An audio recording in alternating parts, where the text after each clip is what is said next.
வணக்கம் நண்பர்களே. பொன்னியின் செல்வன் நாவலுடைய 4ஆம் பாகத்துல முதல் அத்தியாயத்தை நாம படிக்க போறோம்.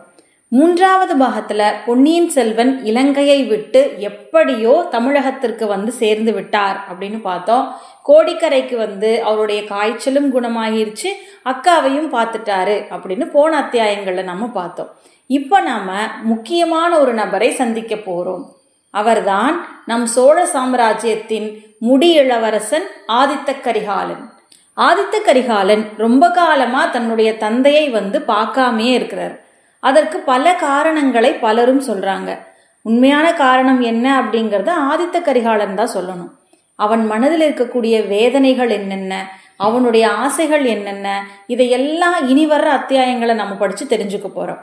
ஆதித்த கரிகாலனை பற்றி நல்லா தெரிஞ்சுக்கிறதுக்கு இந்த அத்தியாயங்கள் எல்லாம் நமக்கு உதவியா இருக்கும். முதல் அத்தியாயம், கெடிலக்கரையில். திருமுனைப்பாடி நாட்டை வளப்படுத்திய இனிய நீர்ப்பெருக்குடைய நதிகளில் கெடிலம் நதியும் ஒன்று. அப்பர் பெருமானை ஆட்கொண்ட இறைவன் எழுந்தருளியிருந்த திருவதிகை வீரட்டானம் இந்த நதிக்கரையில் இருக்கிறது. சுந்தரமூர்த்தியை தடுத்தாட்கொண்ட பெருமான் வாழும் திருநாவலூர் இந்நதியின் அருகிலேதான் இருக்கிறது. இந்த 2 கஷேத்திரங்களுக்கும் மத்தியில் தொண்டை நாட்டிலிருந்து நடுநாட்டுக்கும் சோழ நாட்டுக்கும் செல்லும் ராஜபாட்டை அந்த நாளில் அமைந்திருந்தது. ராஜபாட்டை கெடில நதியை கடக்கும் துறை எப்போதும் கலகலவென்று இருக்கும். நதிக்கரையில் உள்ள மரங்களில் பறவைகளின் குரல்களும் அவை இறகை அடித்துக் கொள்ளும் சத்தமும் கேட்டுக்கொண்டிருக்கும். பிரயாணிகள் அங்கே வண்டிகளிலிருந்து மாட்டை அவிழ்த்துவிட்டு கட்டுசாதம் உண்பார்கள். உண்ணும்போது அவர்கள் விளையாட்டாக வானில் எரியும் சோற்றை காக்கைகள் வந்து அப்படியே கொத்தி கொண்டு போகும். இவற்றையெல்லாம் பார்க்கும் இளம் சிறார்கள் கைதட்டி ஆரவாரித்தும் ஆஹா என்று வியப்பொலிகள் செய்தும் கலகலவென்று சிரித்தும் தங்கள் குதூகலத்தை வெளியிடுவார்கள். ஐப்பசி மாதம் ஆரம்பத்தில் கெடில நதியில் வழக்கத்தை விட அதிகமாகவே வெள்ளம் போய்கொண்டிருந்தது. இதனால் உச்சி வேளையில் அங்கே கட்டுசாதம் அருந்துவதற்காக தங்கிய பிரயாணிகளின் ஆரவார ஒலிகளும் அதிகமாயிருந்தன. அந்த ஒலிகளெல்லாம் அமுங்கி போகும்படியான ஒரு பெரும் ஆரவாரம் திடீரென்று சற்று தூரத்தில் சாலையில் எழுந்தது. இதை கேட்டு பிரயாணிகள் வியப்புற்றார்கள். அவர்களில் சிலர் கரையேறி பார்த்தார்கள். முதலில் புழுதிப்படலம் மட்டுமே தெரிந்தது. பிறகு யானை, குதிரை, பல்லக்கு, பரிவட்டமேந்துவோர் முதலிய ராஜபரிவாரங்கள் வருவது தெரிந்தது. சிறிது அருகில் அப்பரிவாரங்கள் நெருங்கி வந்ததும் கட்டியங்காரர்களின் முழக்கம் தெளிவாக கேட்டது. 12ஆம் பிராயத்தில் போர்க்களம் புகுந்த வீராதி வீரர் வீரபாண்டியன் தலைகொண்ட கோப்பரகேசரி, இரட்டை மண்டலத்தார் சொப்பனத்தில் கண்டு அஞ்சும் சிங்கம், தொண்டை மண்டலாதிபதி, வடதிசை மாதாண்ட நாயகர், 3 உலகமுடைய சுந்தர சோழ சக்கரவர்த்தியின் திருமகனார் ஆதித்த கரிகால சோழ மகாராஜா வருகிறார், பராக்! இடிமுழக்க குரலில் 8 திசையும் எதிரொலி செய்யும்படி எழுந்த இந்த கோஷத்தை கேட்டதும் கெடில நதித்துறையில் இருந்தவர்கள் அனைவரும் அவசர அவசரமாக கரையேறினார்கள். அத்தகைய வீராதி வீரனை காண வேண்டும் என்ற ஆவலுடன் நதித்துறையில் நடுவில் வழிவிட்டு விட்டு இருபுறமும் அவர்கள் ஒதுங்கி நின்றார்கள். கட்டியங்காரர்கள், எக்காலம் ஊதுவோர், பரிச்சின்னம் ஏந்துவோர் ஆகியவர்கள் முதலில் வந்து தண்ணீர் துறையை அடைந்தார்கள். பரிவாரங்களுக்கு பின்னால் 3 குதிரைகள் ஒன்றின் பக்கம் ஒன்றாக வந்தன. 3 குதிரைகள் மீதும் 3 இளம் வீரர்கள் வீற்றிருந்தார்கள். அவர்களை தூரத்தில் பார்த்தபோதே ஜனங்கள் அவர்களை சுட்டிக்காட்டி இன்னார் இன்னவர் என்று பேசத் தொடங்கினார்கள். நடுவில் உள்ள குதிரை மீது வருகிறவர் தான் ஆதித்த கரிகாலர். பொற்கிரீடத்தை பார்த்தவுடனே தெரியவில்லையா?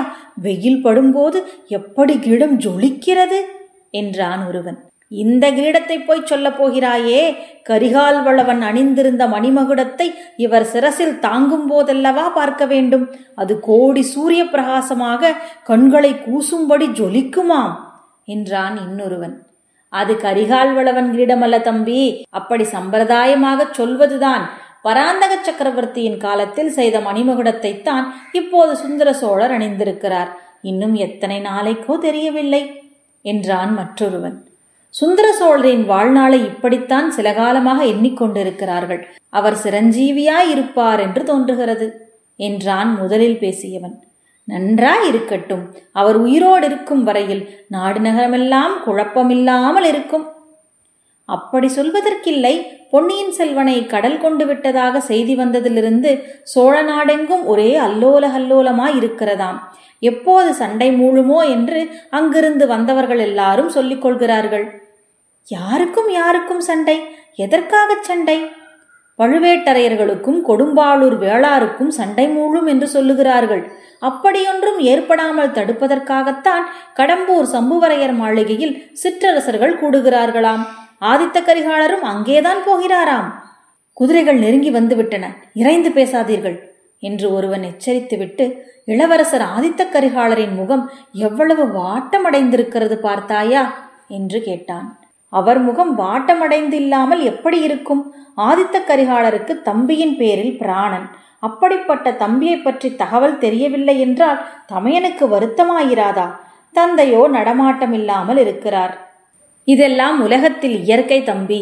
இளவரசருடைய முகவாட்டத்துக்கு காரணம் இவையெல்லாம் அல்ல. இரட்டை மண்டலத்தார் மீது படையெடுத்து போக வேண்டும் என்று கரிகாலருக்கு ஆசை.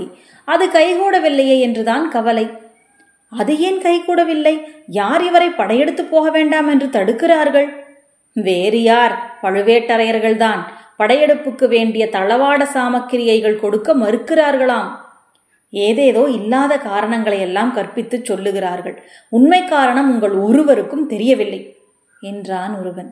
எல்லாம் தெரிந்தவனே, உண்மை காரணத்தை நீதான் சொல்லேன் என்று இன்னொருவன் கேட்டான். ஆதித்த கரிகாலர் யாரோ ஒரு பாண்டிய நாட்டு பெண் மீது காதல் கொண்டிருந்தாராம். இளவரசர் வடவெண்ணை போருக்கு சென்றிருந்த போது பெரிய பழுவேட்டரையர் அப்பெண்ணை மணந்து கொண்டு விட்டாராம். அவள்தான் இப்போது பழுவூர் இளையராணியாக விளங்கி சோழ நாட்டில் சர்வாதிகாரம் செலுத்துகிறாள். அதிலிருந்து ஆதித்த கரிகாலரின் மனமே பேதலித்து போய்விட்டதாம். இருக்கலாம் இருக்கலாம்.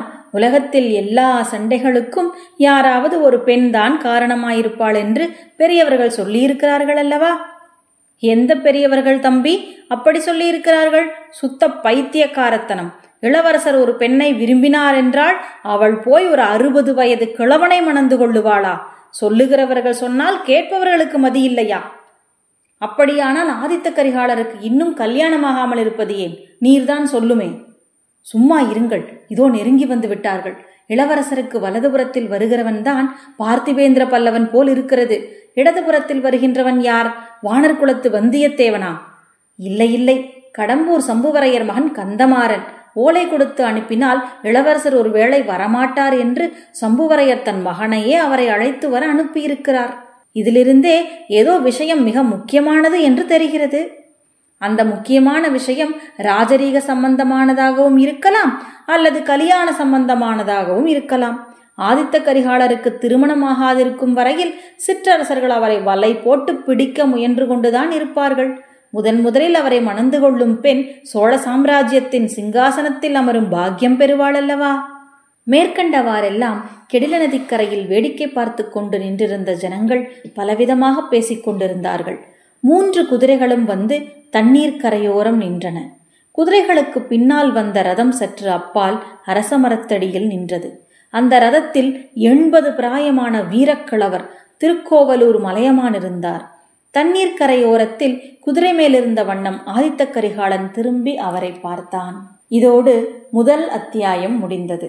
ஆதித்த கரிகாலன் மக்களுக்கு நடுவே நடந்து வரும்போது நமக்கு அறிமுகமாகிவிட்டான். இளவரசனோட மனப்போக்கை குறித்து மக்கள் அவரவர்கள் இஷ்டப்படி ஒன்றொன்று பேசிக்கொண்டிருக்கிறார்கள். உண்மையில் ஆதித்த கரிகாலன் மனதில் என்னதான் இருக்கிறது? அடுத்த அத்தியாயத்துல தன் தாத்தாவிடம் அவன் அதை சொல்ல போகிறான். அப்போ அதை படிச்சு நாம தெரிஞ்சுக்கலாம். நன்றி.